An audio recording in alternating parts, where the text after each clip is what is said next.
As Daryl mentioned, we'll be going through the reseller part of the application today. There's a couple things that everybody needs to know. I'll be taking some short breaks, excuse me, in between some of the topics. There's a lot to cover today, so feel free at that time to ask any questions that you might have. I'll just jump right in. This right here is the login screen of the application. You all will become quite familiar with this, I'm sure. When you log in, you'll be brought into the home screen of the website portal. Now, there's two parts to this portal. One is the home page that you're seeing here, and the other is called the E- system. And this is actually the ELD where the reporting takes place. We'll be going over both of these systems, both of these web pages, and go over some of the functionality in each. Something to know is that from a reseller perspective, there's only a few things that need to be done to integrate your client list into the application. The first part will be to add new clients. We've imported all of the existing lists that we have currently, so most of that should be already done between clients and drivers, users of the system. If you haven't already, I'm sure that you all will be getting usernames and passwords to log into the application and be able to see your client list. As I mentioned, there's two parts to this. One is to integrate the clients. The second is to add usernames, give permissions to your clients to be able to access this system, this back-end system. So I'll go through how the integration of clients, how you view your clients, how you add new clients, and how you add user accounts to that, to the client base. I'm also going to go over some of the ways that you can interact with your clients, things that you can do with your clients, how you can view reporting and that kind of thing, what your clients will have to do as far as adding drivers, and how you can actually go in and do the same types of things that your clients will be able to do.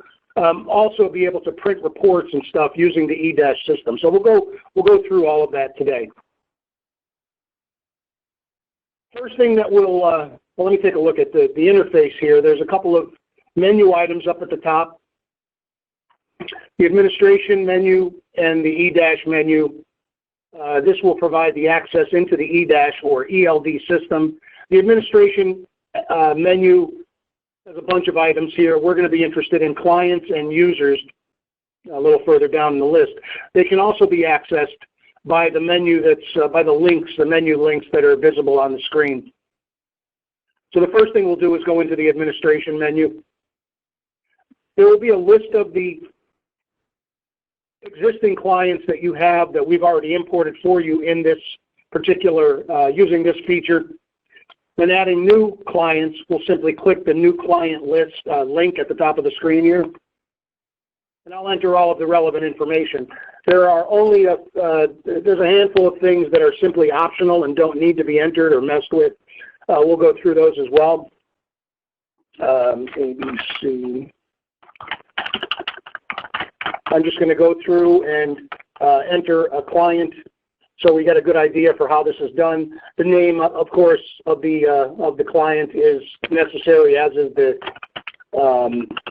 address.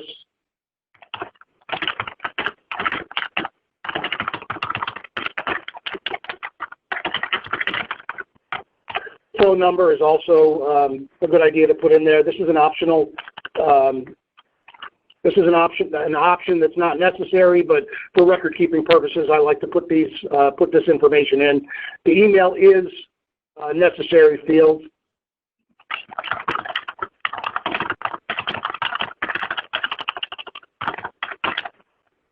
As is the DOT name, the U.S. DOT name, and the DOT number.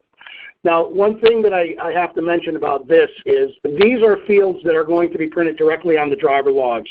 So the way this has to be formatted is exactly the way that the FMCSA sees the customer. I'm sorry, sees the motor carrier. So what I typically do is I'll go to the SAFER website, and I'm not sure if you all are familiar with it, but this is a way that you can actually look at a snapshot of all of your clients. Take their DOT number and enter it into this search field and click the search button, and it will bring up the listing that FMCSA has for that particular client. So here you'll be able to see the legal name according to DOT or FMCSA, that how they have their name exactly. And this is what has to be put into this field, the US DOT name. So that's where we get that information. Also, there's some other information there. Address, phone number, the DOT number, all of that will be listed in the SAFER website. But this is where you can check to make sure that the name is correct. I've heard of some drivers getting hassled by the DOT because their name on the log was different than the name that is specific in the SAFER website, or how the FMCSA sees them. So let's see.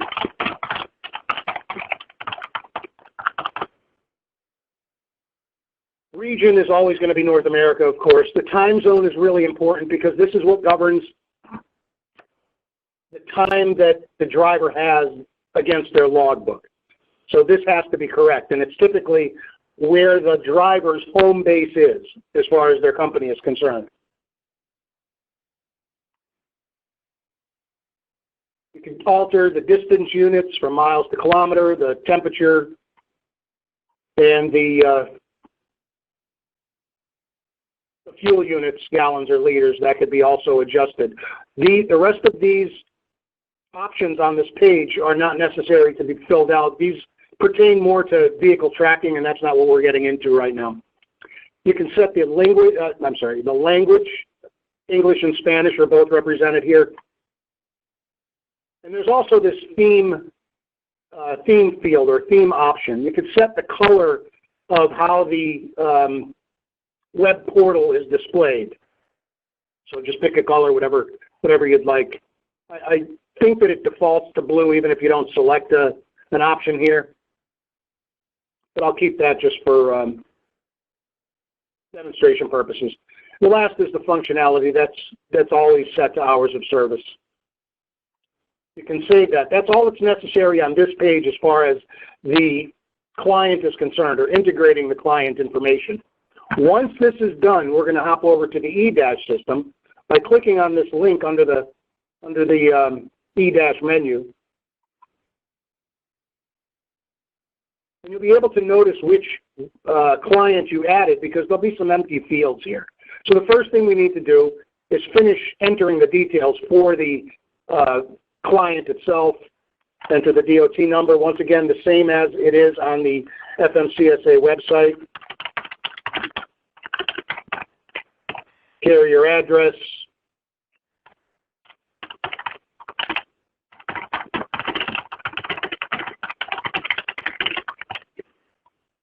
Carrier country. Time zone, once again, is very important. There's 3 places that the time zone has to be entered. One is on the main page that we went over. The other one is here. And there'll be another one in a moment that I'll go over that's for the home bases of the company. You can set the units to miles and gallons or kilometer and liters. Demo and API should be left blank. Demo account, you can use demo accounts if you would like to have a few drivers for any company test the system out.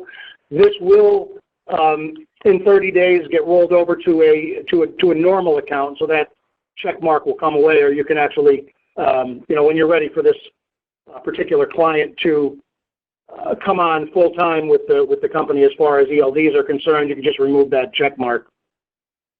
Engine diagnostics. That's something that should remain blank. Also, there are charges incurred when someone uses this feature, because there's additional information that comes across the ECM or the vehicle computer. Most of that information can be seen in some of the reporting that we'll be going over anyway. The last 3 options are something that they're kind of important. The first one, allow end users to activate drivers. That means that your clients, the motor carriers, will be able to enter and delete drivers, deactivate drivers throughout the month. So it's up to you whether you want your clients to have that type of access into the application. If they don't, if they are not given this, if this is blank, that means that every time a driver has to be deactivated, they would have to call support. So it's up to you how you want this handled. The next is automatic driving immediately after vehicle moves. There's two ways that this can work. If it's unchecked, the vehicle will be placed into drive duty status and will begin tracking drive status after the vehicle reaches 5 miles an hour. If this is checked, immediately upon the vehicle moving, will the driver be placed into drive duty status, and it will be represented on the logs. So that's, I guess you could take that on a case-by-case with your motor carriers. And this other one, drivers must use Portal for Portal Asset List. There's two ways that the system is able to track vehicles. The first scenario would be a driver in the driver application has to enter their vehicle information as they're logging in. They only have to do that once. That'll be, it'll all the information will stick. They won't have to re-enter it. However, if they drive another vehicle, they'll have to enter that vehicle. So in other words, every time they move or change vehicles, they'll have to enter things like the VIN number, the vehicle number, the plate number, and the state that it's registered in. And that would be in place if this was not checked. If this is checked, there's a feature, and we'll go over that in a moment, that allows the motor carrier to actually store a list of vehicles and a list of trailers. The driver would then be able to select that information, which vehicle they're driving, and if they're using a trailer, they'd be able to select that from a list in the application itself. I think this is the way that all, in my opinion, all clients should be set up, because it eliminates the possibility of invalid information, bad VINs being entered, bad plate numbers, and so on, because this information also is relevant to the logs. Once all that's finished, simply save it. And now you will see that this has been filled out as far as the details are concerned. And the last part of entering clients is to enter the home bases. And this is more pertinent, this is more relevant to companies with more than one location. If a company only has one location, it's pretty easy. I typically call it home base. I could type, enter the address.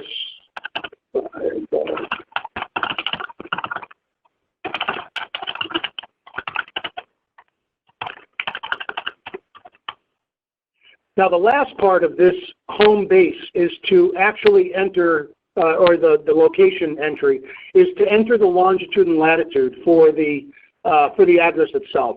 The way that I get this is I will copy the address, of course, and I'll go over to Google Maps and simply put it in Google Maps as an address. And up here on the URL bar, if you go to the end, you'll actually be able to see the longitude and latitude. So I simply copy it to the fourth position to the right of the decimal point. Copy that and go back over here, and I will place it here. And I'll do the same thing for the longitude.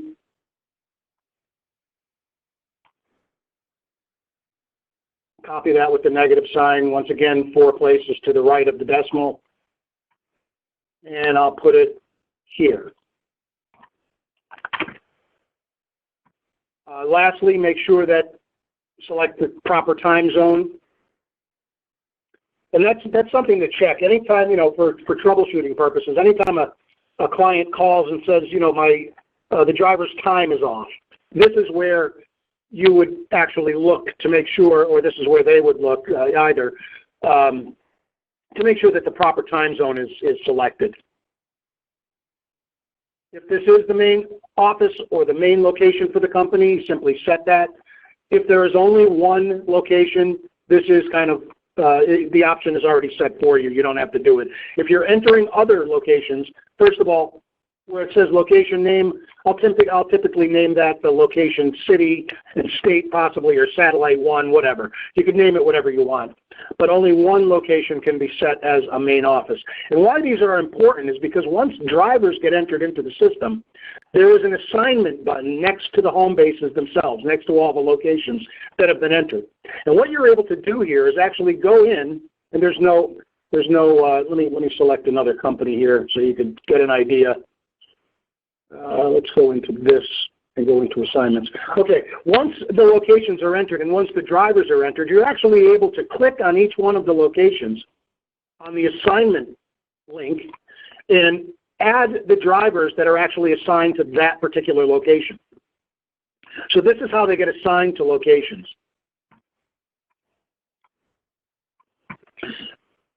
That's all there is. Those 3 steps, adding some demographic information on the home page, finishing up the details, and entering home bases on the E- page, those 3 things have to be done to effectively add your clients to the system.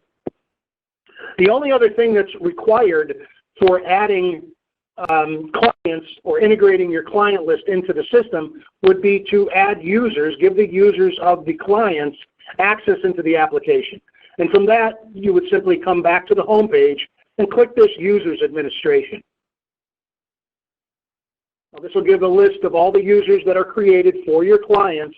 And when you're integrating a new client, you'll simply enter the new user, enter a login ID, let me see, ABC, admin, you can put whatever you want. Keep in mind that this has to be unique in the system, the whole system.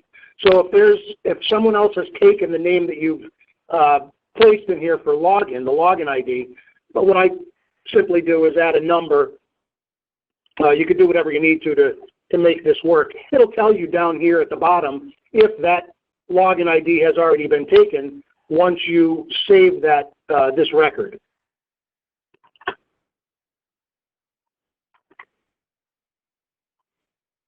Password, confirmation, the name of the user, and the client that you're going to assign this to. This is how the assignment comes into place. So this is how you actually assign it to a motor carrier. Now, you can create as many administrative users as necessary. Email address,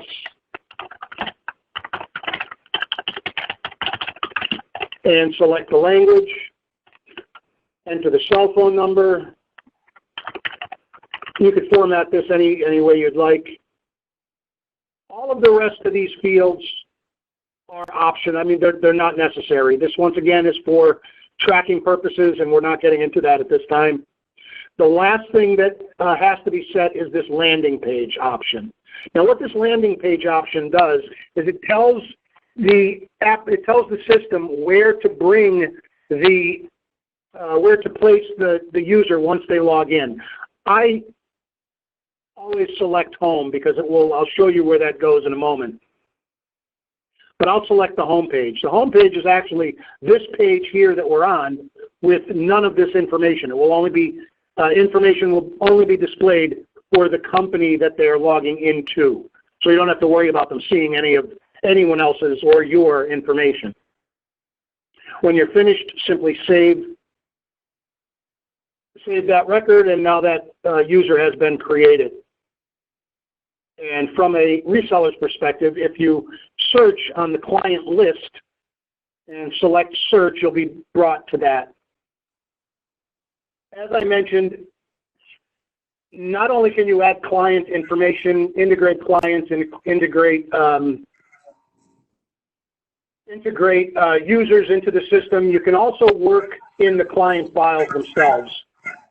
If you're adding any types of drivers, into the system, you must be in the user account. That's something that can't be done on at the reseller level. So the way that's done is you would actually search for the client user using the client drop down here. view that user, and then log in as this user. You want to confirm that? This is the home page that when a user logs in, this is where they will be brought, if home is selected, as I showed you all before. From here, to add drivers, I'll simply click this driver link. Before I go there, there's a couple of other options that the users will have. They'll have the ability to look at their company options, and they'll be able to edit some of those. Company name is something that they cannot alter. Everything else is editable.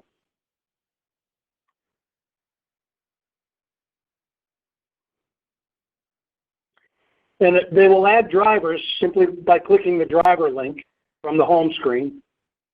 And there's two parts to this also. This is the first part. They'll click a new driver. They'll click the new driver link. They'll enter the name. And then they have to enter the last name down on the second line where it says last name. And this is because of the way that the logs are formatted. You have to put this, you've got to put the full name on the top line if there is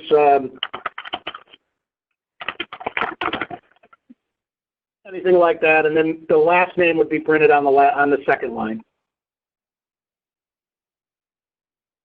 Most of the information on this form is optional, as is the employee ID.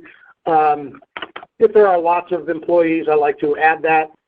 You can enter phone number, emergency contact, all of this other information if you would like. But the only thing that's really necessary on this form are the first two fields, the name and the last name, and the driver's license number. Once those things have been entered, you can click Save. Now they can keep repeating that process to go through all of their driver list. And when they're finished, the second part of the system, or the second part of this feature, is to go into the E- system and complete the driver list that we just started. So click the driver link. In a list, even in a list of a very large list of drivers, anytime a new driver is added, you can find it easily because the active option will always be set off. So that's how you'll know which ones were currently were recently added. Obviously, it could also be that it's inactive, but this is how we could tell how to find the new drivers that were just added. Simply click the View link. And now you're going to enter some more specific information. Username, password, confirmation. Rule set is important. This governs the weekly rule set that the drivers will be running under.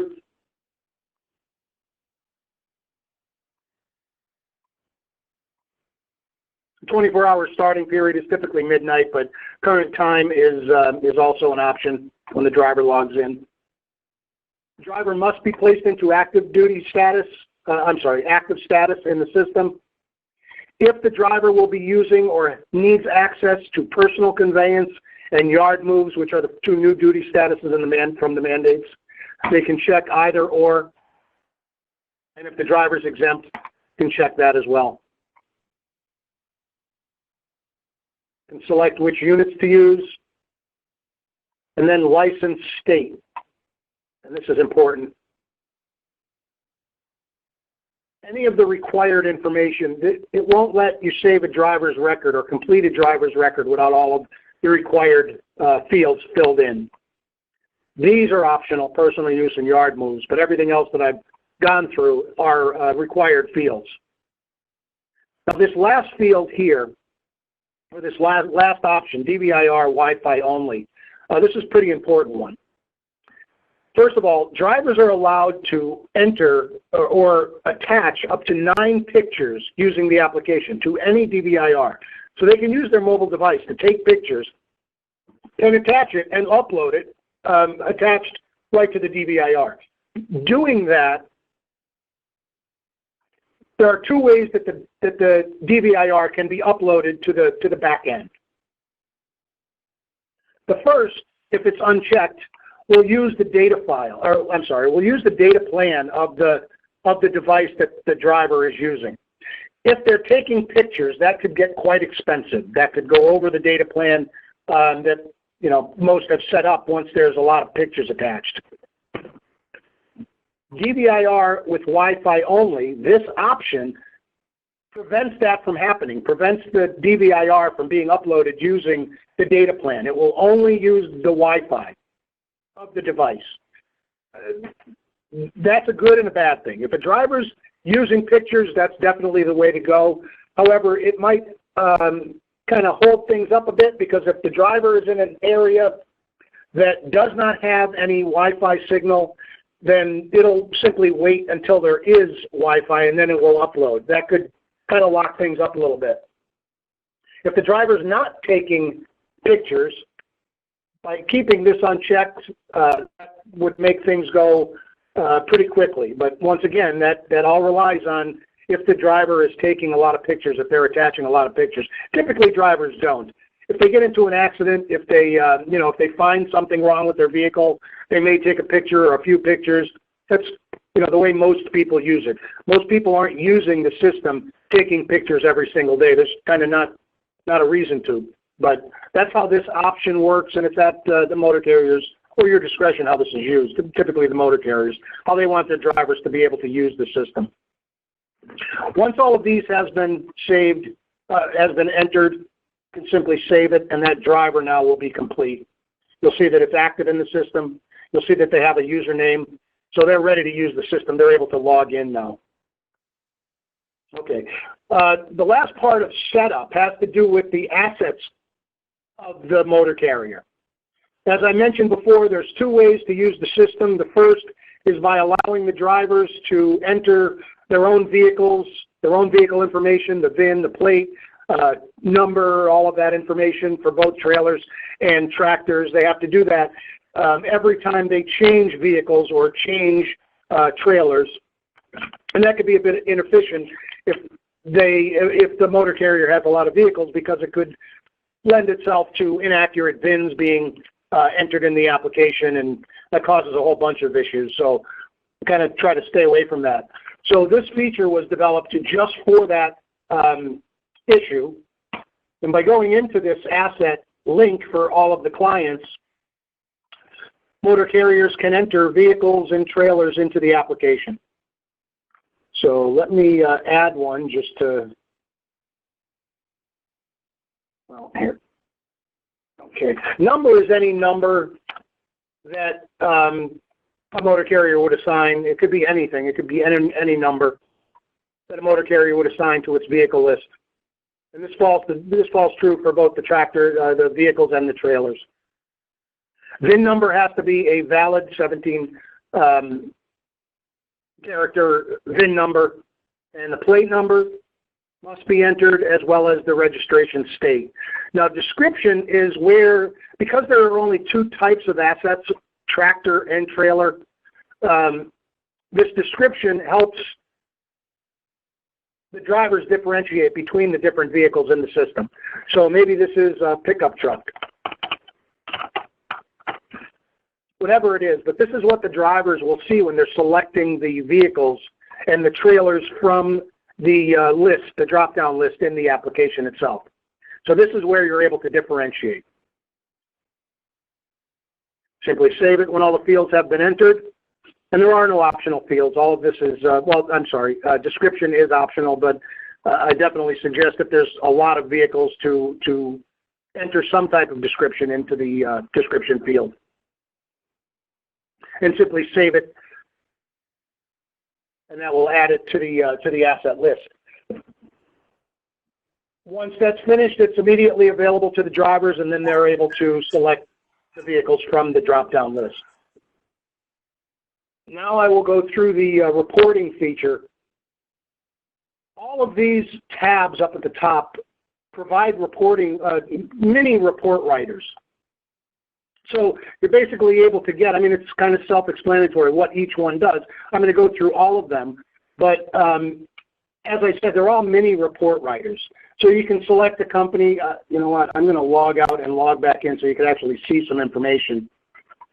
And I'll select another company. And let's do another test company that we have. So what you're seeing me do now is switching to different client accounts. This is the way that you would actually transfer or log in as the different users of the different clients to gain access to some of their information. So you select the user that you want to mimic or clone, and then you would log in as that user. You would use this link down at the bottom and just say, okay, that's what you want to do, and it'll put you at the home page of that particular user. So now you're logged in as someone from that company. So now we can go over to the eDash system, and it makes it a little cleaner to be able to pull the information from that particular client. So now I'll go into the logbook tab, and you're able to select the driver, select the date that you want to see it if you only want one, if you're only going to look for a specific day, and click the execute. Every one of these tabs, the report writers in the tab, kind of set up the same way, but at the end, there's maybe a couple of different options that we'll go over, but there's an execute link. That's what runs everything. So once you do that, it'll pull up the completed log with all the header information. If there were duty status changes, that will be listed below. If you want to pull a date range of logs, more than one, you would use this export print display logs link and enter a date range and export. And what that will do is bring up that list in a PDF file. So this allows you not only to view it, you can scroll through all the day's logs for the range that you've selected, but you're also able to, and here's one that actually has a duty status change, and you can see that below here. It'll list all of the duty status changes with the time, if it was certified or not. So all of that information is here. You're also able to download it and print it from the application or from the browser that it opens up in. Now, one of the other things that I didn't mention, and let me pull up that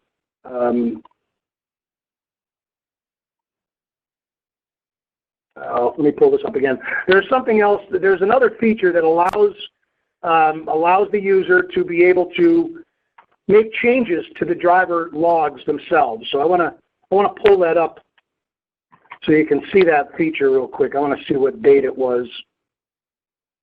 Here it is. It is the 10th, I believe. Yeah, April 10th. Okay. So what I'm doing is I'm pulling a log up that has some duty status options or duty status changes on here. Below that, this is how administrative users can actually make changes to the driver logs. Drivers, of course, are ultimately responsible for not only their logs as a whole, but also making changes when required. Now that comes with a little bit of a caveat. Drivers aren't able to make changes to any drive duty statuses that have come off of the ECM. They also can't change any of the relevant information from the top of the log, such as the VIN number, the odometer. All of that is kind of set in stone as it comes off of the log. They can, however, change drive records that have been manually input into the system.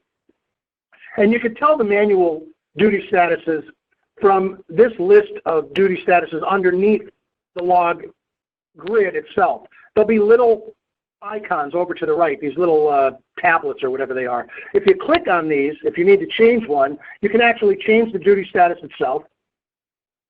You could change the start date. You could change the end date and time, the location, and the remark itself. So all of this can be edited for the driver. Now what happens, because the driver is responsible for their own logs, they also have to accept the changes that the administrators are making. So this isn't really a change, it's a suggested change.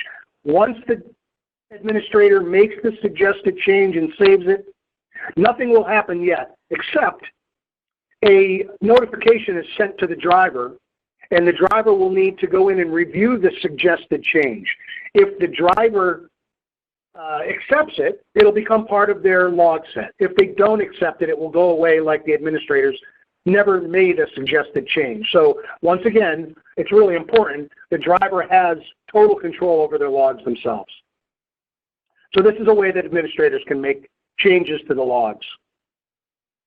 And the last part of this logbook feature is this export ELD data file. This is something that the FMCSA can actually request. It's the data file that comes off of the ECM. So there's two ways that this can actually be looked at. One is I'm going to save it, but this can also be sent to the FMCSA by clicking this option and then clicking the Save button or the Export button. I'm going to save it real quick, and when this is done, I'll open it up and show you all what it looks like. There's some relevant information. This thing finishes. Well, when that finishes, I'll be able to see up here. I'll go to unidentified logs, just keep moving through. Unidentified logs are just that. It's logs, duty statuses actually, that have not been assigned to a driver. Now, the way that this works is that, here it is. Okay, so this is what, going back to logbooks, this is what the data that comes off of that it can actually be sent to the driver itself. I'm sorry, to the FMCSA themselves. So it's kind of jumbled information. The systems that FMCSA has make sense out of all this, but it's simply a duty status change screen or ECM information from the date range that I've selected.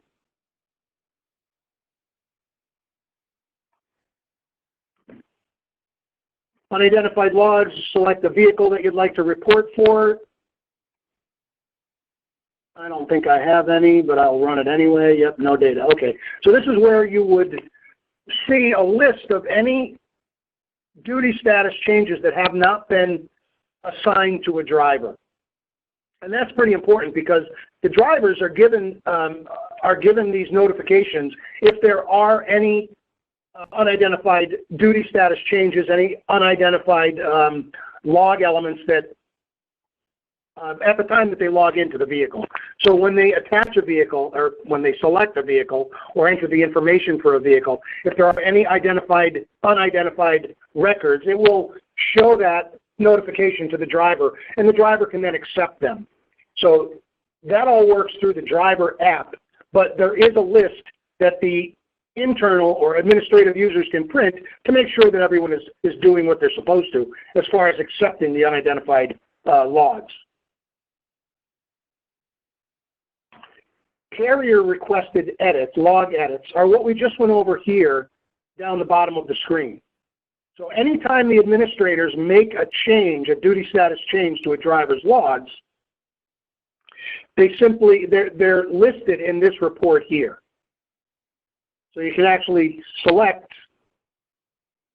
a date range and print the report, and if there are any, yep, there's one here. This is an unidentified, a carrier requested edit that's been assumed by the driver. So in other words, the driver accepted it. And that's where you would tell, how you would tell here. If a motor carrier is audited, one of the things that the auditor will ask for is a list of both carrier and driver requested edits. This is where they would all be listed right here.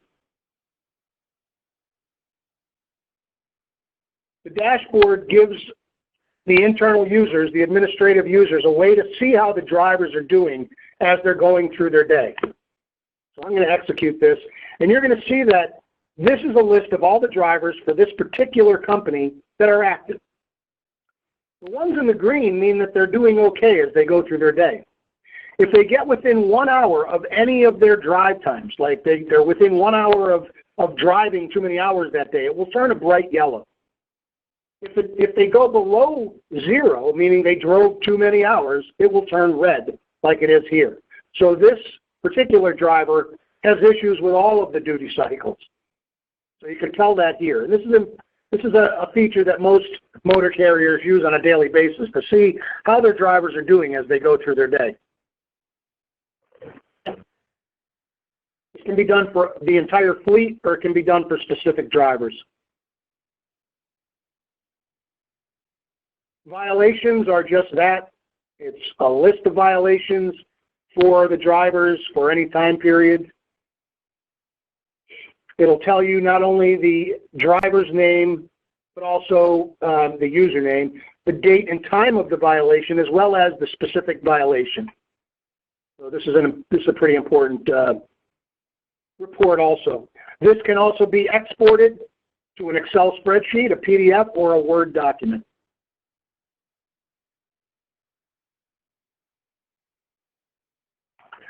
DVIRs are another type of report. It shows all of the DVIRs by any or all drivers in the fleet for any date range.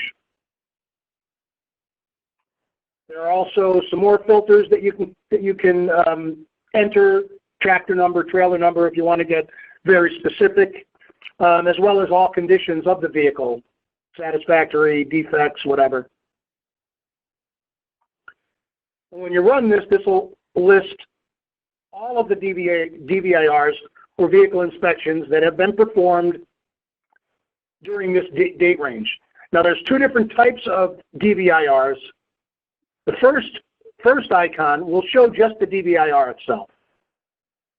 So it'll show some header information, shows the vehicle, any check marks, anything that was broken.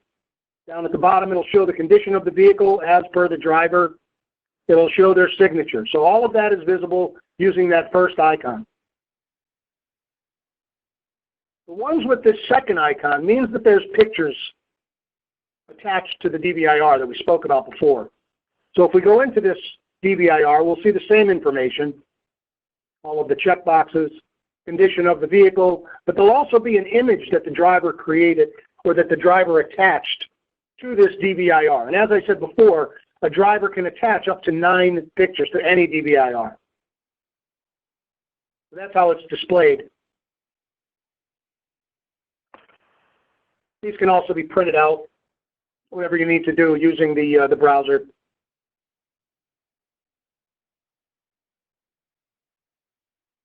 IFTA will print some preliminary IFTA information. It'll print out a list of all of the miles traveled in each state during the time frame that is selected. I've selected the first quarter. You can do it by quarters. You can do it by months of the year. You could select any year. That is any year that since the client has been entered into the system. I'll select the first quarter, and I'll select a vehicle. Let's try this one. And if there's any mileage or any fuel, this is where it will be printed. Now, we also are working on a very full-blown IFTA application to be kind of an add-on to this application, and it will give a much cleaner total IFTA report with taxes. With tax rates from the IFTA organization. It will take into consideration all miles for all vehicles, all gallons purchased. It will make all the calculations and then print out a report that can simply be used to transpose to your state forms. So or even be used for electronic filing. So very complete function and feature. We'll let everybody know when that's ready, but it should be very shortly.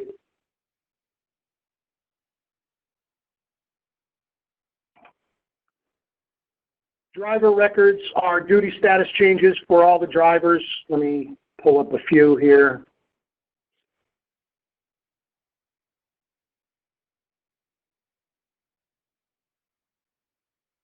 While that's calculating, well, let me just wait just a second more. This is something that not only lists all of the duty status changes. I probably shouldn't have selected that large of a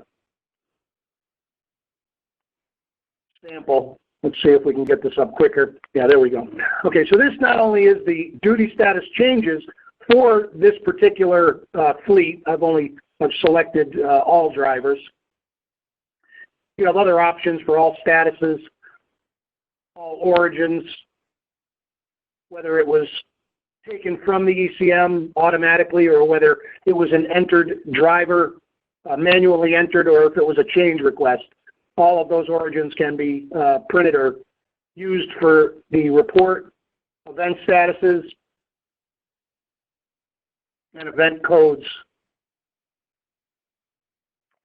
The event codes are over here, and these are more for diagnostic use than they are for information purposes. So this is a report that typically we use when we're diagnosing problems in the system. Anything that happens, this is typically where we'll go to look and see if there's anything out of the ordinary.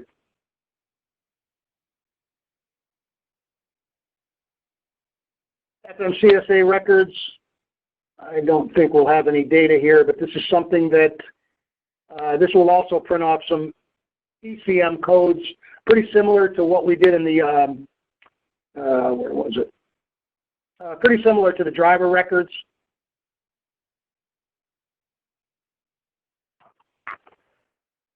Shipments, this feature is pretty powerful. What this does is it gives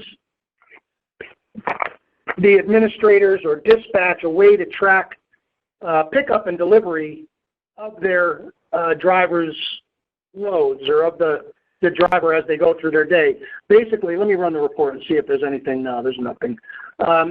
Basically, what the internal or administrative users, dispatch users can do, schedule shipments and assign them shipments and deliveries, pickups and deliveries, to their driver. So they can enter an estimated date of pickup and delivery, shipper name, shipper number. They can enter all of the commodity information, any information that's necessary, and then they could select a driver, who this is going to be assigned to. When this driver logs in, they'll be notified that there's a shipment available, and they can go into shipments on the application side, and it will show them this information. And not only that, when the driver goes through their day, when they go to make the pickup, they can actually fill the information in. Same with the delivery. So not only will there be estimated date times when this is all done, there'll also be the actual pickup and delivery times that administrative users can keep track of the driver as they go through the day. So this is a good tracking mechanism that's put into the system for tracking the driver's activity as they go through their day.